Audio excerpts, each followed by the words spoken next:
দল করে, কে কোন মত করে, এইভাবে বাছাই করে যদি আমরা চাকরি দেই, কোনো দিনেই আমরা দেশকে ঠিক করতে পারবো না। বিশ্ববিদ্যালয়ে নিজ বাই মাথার জোর, বিশ্ববিদ্যালয়ে তো পেটের জোরের দরকার নাই।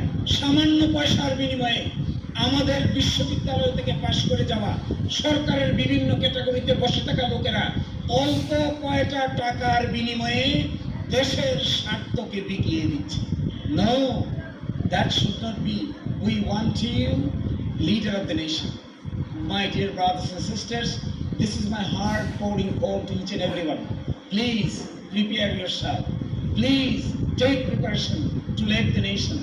Unless you lead the nation, nation will be suffering from serious intellectual crisis. আমাদের দেশে ভালো সাংবাদিক দরকার, ভালো ডিপ্লোমেট দরকার, ভালো ব্যুরোক্রেট দরকার, ভালো আইনজীবী দরকার, ভালো বিচারক দরকার, ভালো সিভিল মিলিটারি ব্যুরোক্রেসির লোকেরা দরকার। দেশকে সাজাইতে গেলে অল্প সিলেক্টিভ ওয়েতে কে কোন দল করে, কে কোন মত করে, এইভাবে বাছাই করে যদি আমরা চাকরি দেই, কোনো দিনেই আমরা দেশকে ঠিক করতে পারবো না। And the only purpose will be we need talented at the same time honest people. আচ্ছা বলুন তো দেখি, একজন ডিপ্লোমেট তৈরি করতে কত সময় লাগে?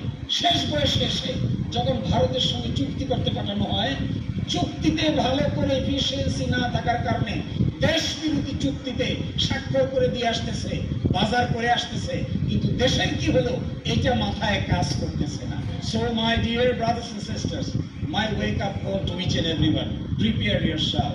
We need you, the nation need you, the Bangladesh need you, the world need you. First class graduate দরকার, ওয়ার্ল্ড ক্লাস গ্রাজুয়েট দরকার। আমাদের ছেলেরা ওয়াশিংটন বিশ্ববিদ্যালয়ের সাথে কম্পিট করবে, অক্সফোর্ডের সঙ্গে কম্পিট করবে, ক্যামব্রিজের সঙ্গে কম্পিট করবে, তারপরে তারা একটা এফিশিয়েন্ট ম্যান পাওয়ার হিসেবে দাঁড়াবে। কিন্তু আমি দেখি এখনো ছাত্র সংগঠনের কোথাও কোথাও এমন এক যুক্তিতর্কের আবির্ভাব করেন, আমার কাছে মনে হয় মাথার চাইতে শরীরের জোরেই বুঝি তাদের বেশি। বিশ্ববিদ্যালয়ে নিজ বাই মাথার জোর, বিশ্ববিদ্যালয়ে তো পেটের জোরের দরকার নাই।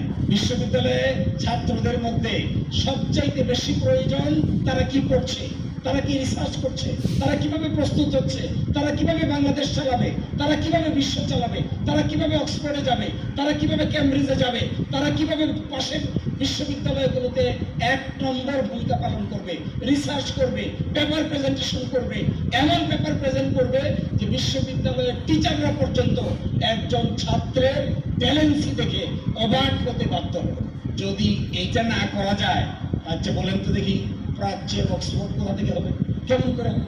এ অপরাজয় বাংলার পাদদেশে কে মুর্দাবাদ আর কে জিন্দাবাদ, সারা দিন রাত এটা করলে কোন ছেলের মাথা ডেভেলপ করবে? Why? Why is this? For what reason? What will be the ultimate achievement? নেশনের কি হবে, জাতির কি হবে, বাংলাদেশের কি হবে, এই ভারতীয় উপমহাদেশে বাংলাদেশের স্ট্যাটাস কি হবে, অস্তিত্ব কি হবে? এইটা যদি বিশ্ববিদ্যালয়ের ছাত্ররা বুঝতে না পারেন, এখনো আমরা খুঁজি কে মুর্দাবাদ আর কে জিন্দাবাদ, এখনো আমরা খুঁজি ওই হলের গেস্ট রুমে রেখে কাকে জবরদস্তি করে মিছিলে নিয়ে যাব আর কাকে জবরদস্তি করে মিছিলে নিয়ে যাব না। এই চিন্তা যদি মাথায় থাকে, আমার ধারণা বর্তমান যুগে এই ধরনের রাজনীতি পরিপূর্ণভাবে অচল। একটাই শুধু আমাদের expectation from you, we need leaders like Sadiq Khan. We need leaders, we need national leaders.